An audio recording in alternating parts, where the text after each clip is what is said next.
Hey guys, it's agajn276. The Oppo FIND7, which has been rumoured for quite a while, and Oppo are the people that have been renovating and innovating smartphones.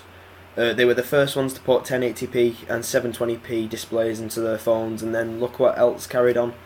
Samsung came along, HTC came along, LG came along, and they just started putting 1080p screens in their phones. The Oppo FIND7 has now reached and has now passed that boundary again. I'll just run through the basic specifications.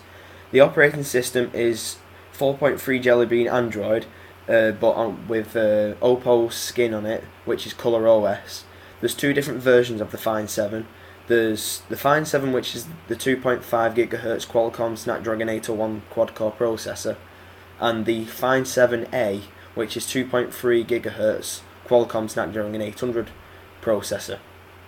On the FIND7 you've got the Adreno 330. On the FIND7 you've got 3 gigs of RAM and up to 32 gigabytes of storage.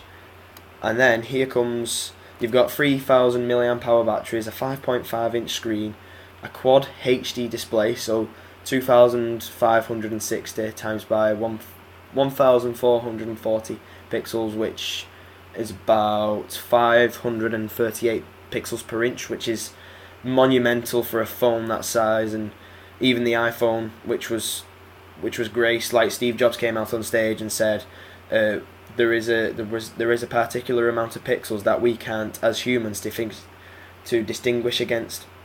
That's why it's called the Retina display, because that's how far our eyes can see. So pushing the boundary by 200 pixels per inch is just monumentally passing that epically. The Oppo FIND7 is a basic 1080p screen and 403 ppi. It's got the basic in and outs of the FIND7 and the FIND7A, but with lower specifications and etc.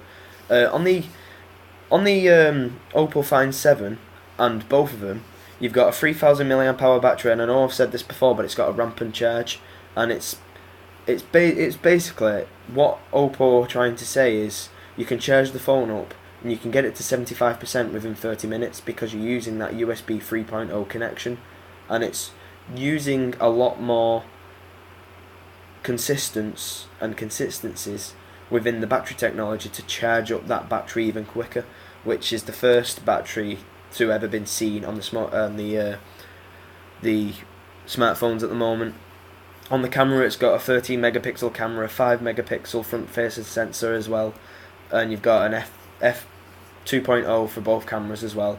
It can shoot up to raw footage 4K video up to 30 frames per second, and that's a massive leap of what the Note 3 can do, because the Note 3 was the first phone to have 4K recordings, but that was only at 15 frames per second. So now on the Oppo FIND7, using that Snapdragon 801 processor, 2.5 GHz, you're able to capture 4K video at 30 frames per second, and you're also able to capture 720p video at 120 frames per second. So just basically like the iPhone, and just basically like the iPhone 5S. And that's about it, guys. So thanks for watching. See you next video. Bye.